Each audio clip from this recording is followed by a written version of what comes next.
ಓಂ ಶ್ರೀ ಗಣೇಶಾಯ ನಮಃ. ಓಂ ಶ್ರೀ ಗುರುಭ್ಯೋ ನಮಃ. ನಮಃ ಸೂರ್ಯಾಯ ಚಂದ್ರ ಮಂಗಲಾಬುಧಾಯ ಚ ಗುರು ಶುಕ್ರ ಶನಿಭ್ಯಶ್ಚ ರಾಹವೇ ಕೇತವೇ ನಮಃ.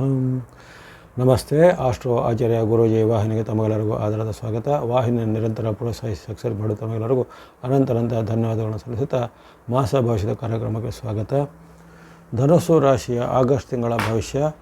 ಆಗಸ್ಟ್ ತಿಂಗಳಲ್ಲಿ ಧನುರಾಶಿಗೆ ಗ್ರಹ ಬಲ ಭಾರಿ ಕುಸಿತ, ಕಷ್ಟ ನಷ್ಟ ಕಲಹ ರೋಗ ಭಯ ಎಂಬಂಥ ವಾಕ್ಯ ಅನ್ವಯ ಆಗುತ್ತೆ.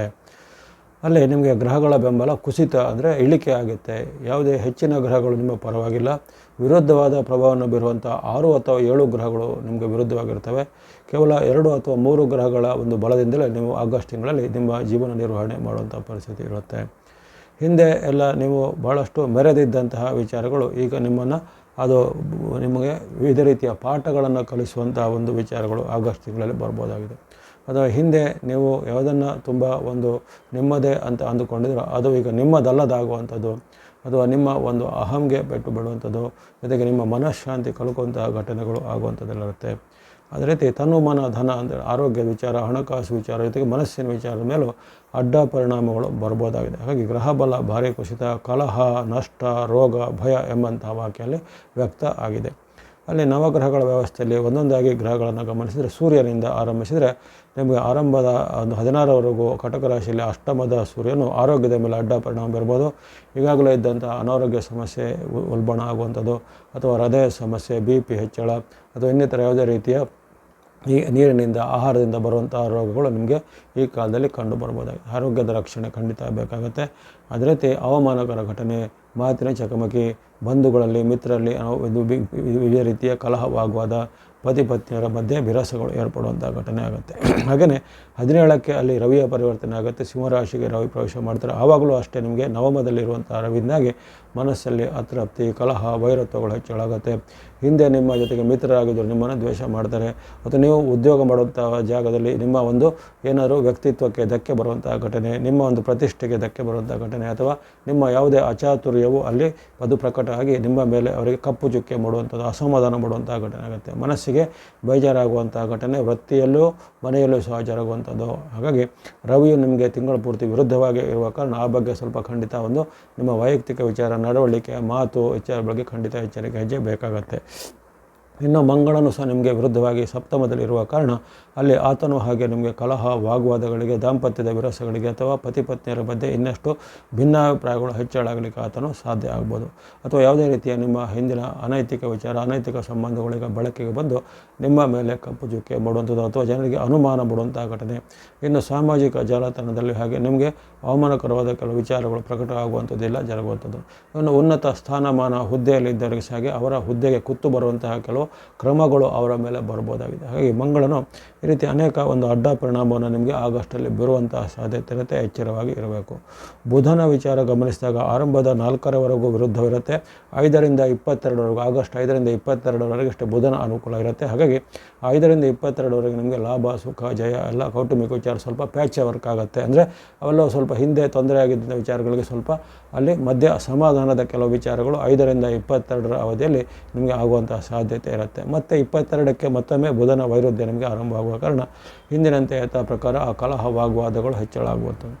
ಗುರು ಬಲ ನಿಮಗೆ ತಿಂಗಳ ಪೂರ್ತಿ ಇರೋದಿಲ್ಲ, ಅದು ಗೊತ್ತಿರುವಂಥ ವಿಚಾರ. ಅಷ್ಟಮದ ಗುರು, ಅಷ್ಟಮದಲ್ಲಿ ಅನೇಕ ರೀತಿಯ ಗುರುವಿನ ಅಡ್ಡ ಪರಿಣಾಮ ನಿಮ್ಮ ಆರೋಗ್ಯದ ಮೇಲೆ ಬೀರ್ಬೋದು, ಹಣಕಾಸಿನ ಮೇಲೆ ಬೀರ್ಬೋದು, ವೈಯಕ್ತಿಕ ಜೀವನದ ಮೇಲೆ ಬೀರ್ಬೋದು. ಹಾಗಾಗಿ ತನುಮನ ಧನ ಅಂತ ಆಗಲೇ ಮೊದಲೇ ಹೇಳಿದ ಹಾಗೆ ನಿಮಗೆ ಎಲ್ಲದರಲ್ಲೂ ಸಹ ಅಡ್ಡ ಪರಿಣಾಮವನ್ನು ಗುರುವಿನಿಂದ ಒಂದು ಬಲ ಇಲ್ಲದೆ ಕಾರಣ ಒಂದಕ್ಕಿಂತ ಒಂದು ಪರಿಣಾಮ ಹೆಚ್ಚು ಈಗ ಉಲ್ಬಣ ಅಂದರೆ ಹೆಚ್ಚಳ ಆಗುತ್ತಾ ಹೋಗ್ಬೋದು. ಆರೋಗ್ಯ ಸಮಸ್ಯೆ ಇದ್ದರೆ ಹೆಚ್ಚಳ ಆಗ್ಬೋದು, ಕಲಹವಾಗೋದ್ರೆ ಹೆಚ್ಚಳ ಆಗುವಂಥದ್ದು, ಜೊತೆಗೆ ಭಿನ್ನಾಭಿಪ್ರಾಯ, ನಷ್ಟದ ವಿಚಾರಗಳಲ್ಲಿ ಹೆಚ್ಚಳ ಆಗುವಂಥದ್ದು.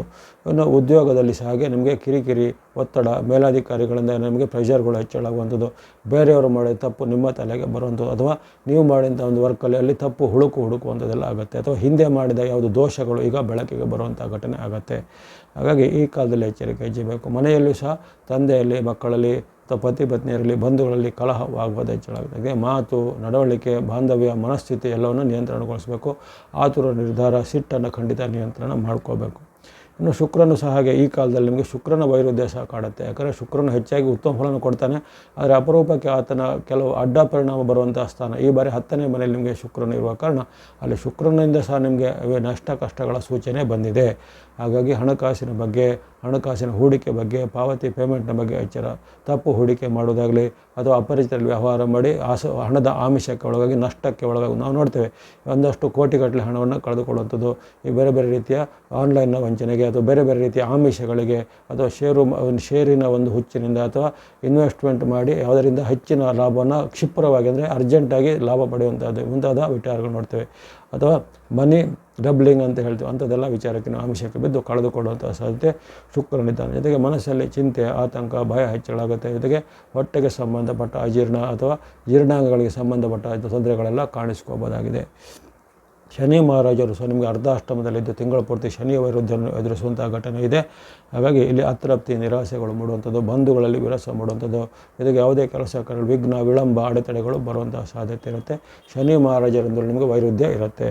ರಾಹು ನಿಮಗೆ ಪೂರಕವಾಗಿದ್ದಾನೆ. ರಾಹುವಿನಿಂದ ನಿಮಗೆ ಸ್ವಲ್ಪ ಮಟ್ಟಿಗೆ ಉತ್ತಮ ಪ್ರಭಾವಗಳು ತಾತ್ಕಾಲಿಕವಾಗಿ ಕೆಲವೊಮ್ಮೆ ಆಗ್ಬೋದು. ಇದು ಆಕಸ್ಮಿಕ ಲಾಭವನ್ನು, ಕೆಲವೊಮ್ಮೆ ವ್ಯಾಪಾರ ಉದ್ಯಮದಲ್ಲಿ ಪ್ರಗತಿಯನ್ನು, ಜೊತೆಗೆ ಬೇರೆ ಬೇರೆ ರೀತಿಯ ನ್ಯಾಯ ಮಾರ್ಗ ಅಲ್ಲದ ಅನ್ಯಾಯದ ಮಾರ್ಗ ಅಂತ ಹೇಳ್ತೀವಿ, ಅಂತ ಅಂದರೆ ರುಜು ಮಾರ್ಗವಲ್ಲದ್ದು ಅಥವಾ ಅಕ್ರಮ ಮಾರ್ಗದ ಮೂಲಕ ಸಿಗುವಂಥ ಕೆಲವು ಲಾಭಗಳು ತಾತ್ಕಾಲಿಕವಾಗಿ ಅಂದರೆ ಅದು ಟೆಂಪ್ರರಿಯಾಗಿ ನಮಗೆ ಸಿಗುವಂಥ ಸಾಧ್ಯತೆ ಎಲ್ಲ ಬರ್ಬೋದು. ಅದರ ಹೊರತು ನಿಮಗೆ ರಾಹುವಿನಿಂದ ತುಂಬ ಪ್ರಯೋಜನ ಅಂತ ಹೇಳಲಿಕ್ಕೆ ಬರೋದಿಲ್ಲ. ಹಾಗಾಗಿ ತಾತ್ಕಾಲಿಕವಾಗಿ ರಾಹುವಿನಿಂದ ಕೆಲವು ಸಮಾಧಾನಕರದ ವಿಚಾರಗಳು ಆಗುವಂಥದ್ದು. ಇನ್ನು ಕೇತು ನಿಮಗೆ ವಿರುದ್ಧವಾಗಿರ್ತಾನೆ. ನವಮದಲ್ಲಿ ಕೇತು ವಿರುದ್ಧವಾಗಿರೋ ಕಾರಣ ಅಲ್ಲಿನೂ ಹಾಗೆ ನಿಮ್ಮ ಹಿಂದಿನ ಬೇರೆ ಬೇರೆ ಫಲಗಳು ಹೇಳಿದ್ದೇನೆ. ಉದಾಹರಣೆಗೆ ರವಿಯಿಂದ, ಮಂಗಳನಿಂದ, ಗುರುವಿನಿಂದ, ಶುಕ್ರನಿಂದ ಏನೇನು ಅಡ್ಡ ಪರಿಣಾಮ ಆಗುತ್ತೆ ಅದಕ್ಕೆ ಬೆಂಕಿಗೆ ತುಪ್ಪ ಸುರಿದಂತೆ ಕಾಣದ ಕೈ ಅಂತ ಹೇಳ್ತೇವೆ. ಕಾಣದ ಕೈ ಅಂದರೆ ಅನ್ನೋನ್, ಅಂತಹ ಕಾಣದ ಕೈಯಿಂದ ನಿಮಗೆ ಬೇರೆ ಬೇರೆ ರೀತಿಯ ತನು ಮನ ಧನಕ್ಕೆ ತೊಂದರೆ ಬೀರುವಂಥ ಅಂಶಗಳು ಬರ್ಬೋದು. ಹಾಗಾಗಿ ಆ ಬಗ್ಗೆ ಸಹ ಎಚ್ಚರವನ್ನು ಗಮನಿಸ್ಕೊಳ್ಬೇಕಾಗತ್ತೆ. ಒಟ್ಟಿನಲ್ಲಿ ಈ ಒಂದು ಆಗಸ್ಟ್ ತಿಂಗಳಲ್ಲಿ ನಿಮಗೆ 6 ಅಥವಾ 7 ಗ್ರಹಗಳ ವಿರೋಧ ಇರುತ್ತೆ. ಕೇವಲ ಅಲ್ಲಿ ರಾಹುವಿನ ಬೆಂಬಲ, ಮಧ್ಯಕಾಲದ ಸ್ವಲ್ಪ ಕಾಲ ಬುಧನ ಬೆಂಬಲ, ಜೊತೆಗೆ ಈ ಯಾವುದೇ ತಾರತಮ್ಯ ಇಲ್ಲದೆ ಪ್ರತಿ ರಾಶಿಗೂ ಮಧ್ಯೆ ಉತ್ತಮ ಫಲ ಕೊಡುವಂಥ ಚಂದ್ರನ ಬೆಂಬಲ, ಅದು ಹೊರತುಪಡಿಸಿದರೆ ಇತರ ಎಲ್ಲ ಗ್ರಹಗಳು ವಿರುದ್ಧವಾಗಿದ್ದಾವೆ. ಖಂಡಿತವಾಗಿ ಮುನ್ನೆಚ್ಚರಿಕೆಯಿಂದ ಇರಬೇಕು, ಮೈಯೆಲ್ಲ ಕಣ್ಣಾಗಿರಬೇಕು. ಚಂದ್ರನ ಬೆಂಬಲ ಇರುವಂಥ ಡೇಟ್ಗಳನ್ನು ಗಮನಿಸಿಕೊಳ್ಳಿ. ಆ ಡೇಟ್ಗಳನ್ನ ಪ್ರಮುಖವಾದ ಕೆಲಸ ಕಾರ್ಯಗಳಿಗೆ, ಭೇಟಿ, ಒಪ್ಪಂದ ಸಹಿಗಳಿಗೆ ಬಳಸ್ಕೋಬೋದು. ಆಗಸ್ಟ್ನ ಚಂದ್ರನ ಬಲ ಇರುವಂಥ ದಿನಗಳು ಆಗಸ್ಟ್ 1, 2, 7, 8, 9, 10, 15, 16, 17, 18, 19, 21, 23, 24, 27, 28, 29 ಸುಮಾರು 17 ದಿನಾಂಕಗಳಲ್ಲಿ ಚಂದ್ರನ ಅನುಕೂಲತೆ ಇರುತ್ತೆ. ಆ ದಿನಗಳನ್ನು ನೀವು ಪ್ರಮುಖವಾದ ಕೆಲಸ ಕಾರ್ಯಗಳಿಗೆ ಬಳಸಿಕೊಳ್ಳುವಂಥದ್ದು. ಬಳಸುವಂಥ ಬಣ್ಣ ನೀವು ಏಕೈಕ ಬಣ್ಣ ತಿಂಗಳ ಪೂರ್ತಿ ಬಳಸೋದು ಕೇವಲ ಗ್ರೇ ಅಥವಾ ಬೂದು ಬಣ್ಣ ಮತ್ತು ಸಂಖ್ಯೆ 4 ಅಂದರೆ ರಾಹು ಅಷ್ಟೇ ನಿಮಗೆ ತಿಂಗಳ ಪೂರ್ತಿ ಕಂಟಿನ್ಯೂಸ್ ಆಗಿ ಉತ್ತಮ ಫಲ ಕೊಡುವಂಥ ಗ್ರಹ ಆಗಿದ್ದಾನೆ. ಉಳಿದ ಯಾವುದೇ ಗ್ರಹಗಳು ಕಂಟಿನ್ಯೂಸ್ ಆಗಿ ಉತ್ತಮ ಫಲವನ್ನು ಕೊಡೋದಿಲ್ಲ. ಹಾಗಾಗಿ ಗ್ರೇ ಅಥವಾ ಬೂದು ಬಣ್ಣ ಮತ್ತು ಸಂಖ್ಯೆ 4 ಬಳಸ್ಕೊಳ್ಳಿ. ಇನ್ನು ಬುಧನ ನಿಮಗೆ 5ರಿಂದ 22 ಆಗಸ್ಟ್ 5ರಿಂದ 22 ಪೂರಕವಾಗಿದ್ದಾನೆ. ಆಗ ನೀವು ಗ್ರೀನ್ ಅಥವಾ ಹಸಿರು ಬಣ್ಣ ಮತ್ತು ಸಂಖ್ಯೆ 5ರಿಂದ 22 ಅವಧಿಯಲ್ಲಿ ಬಳಸ್ಕೊಳ್ಳಿ. ಚಂದ್ರನ ಬೆಂಬಲ ಇರುವಂತಹ 17 ಡೇಟ್ಗಳನ್ನ ಹೇಳಿದ್ದೇನೆ. ಆ ಚಂದ್ರಾನುಕೂಲದ ಡೇಟ್ಗಳಲ್ಲಿ ನೀವು ಸ್ನೋ ಅಥವಾ ಹಿಮದ ಬಣ್ಣ ಮತ್ತು ಸಂಖ್ಯೆ 2 ಆ ಕಾಲದಲ್ಲಿ ಬಳಸ್ಕೊಳ್ಳಿ. ಇನ್ನು ಆಗಾಗಲೇ ಹೇಳಿದ್ದೇನೆ 6 ಗ್ರಹಗಳ ವೈರುಧ್ಯ ಅಂತ. ಅದಕ್ಕೆ ನಿವಾರಣೆಗೆ ಏನು ಮಾಡೋದಂದರೆ ಗಣೇಶ, ಈಶ್ವರ ಅಥವಾ ಶಿವನ ಭಕ್ತಿ, ಇನ್ನು ವಿಷ್ಣು ಅಥವಾ ನಾರಾಯಣನ ಭಕ್ತಿ, ಸುಬ್ರಹ್ಮಣ್ಯ ಸ್ವಾಮಿ, ಕಾರ್ತಿಕೇಯ ಅಥವಾ ಈ ದೇವಿ ಅಥವಾ ಅಮ್ಮನವರ ಭಕ್ತಿ, ನಿಮ್ಮ ಇಷ್ಟ ದೇವತೆ, ಕುಲದೇವತೆ, ಗ್ರಾಮ ದೇವತೆಗಳ ಭಕ್ತಿ ಮಾಡ್ಬೋದು. ನವಗ್ರಹಗಳ ಸ್ತೋತ್ರ, ನವಗ್ರಹಗಳ ಪೀಡಾಪರ ಸ್ತೋತ್ರ, ನವಗ್ರಹಗಳ ಅಷ್ಟೋತ್ತರ ಅಥವಾ ನವಗ್ರಹಗಳ ಪ್ರದಕ್ಷಿಣೆ, ನವಧಾನ್ಯಗಳ ದಾನವನ್ನು ಕೊಡುವಂಥದ್ದು. ಇನ್ನಿತರ ಯಾವುದೇ ರೀತಿಯ ದಾನ ಮಾರ್ಗ, ಧರ್ಮ ಮಾರ್ಗ, ಯಾತ್ರಾ ಮಾರ್ಗಗಳನ್ನು ಅನುಸಾರ ಮಾಡಿಕೊಳ್ಳಿ. ಗುರು ಹಿರಿಯರನ್ನು ಗೌರವಿಸಿಕೊಳ್ಳಿ. ಈ ಧನುರಾಶಿಯವರಿಗೆ ಆಗಸ್ಟ್ ತಿಂಗಳಲ್ಲಿ ಆಯುರ್ವೇದ ಶಕ್ತಿ ಜಯ ಲಾಭಗಳು ಸುದ್ದಿಯಾಗಲಿ. ವಾಹಿನಿಯ ಪ್ರೋತ್ಸಾಹಕ್ಕೆ ಧನ್ಯವಾದ. ಸಬ್ಸ್ಕ್ರೈಬ್ ಮಾಡಿ ಪ್ರೋತ್ಸಾಹಿಸಿ. ಸರ್ವೇಶಾನಾಂ ಸನ್ಮಂಗಲಾನಿ ಭವಂತು.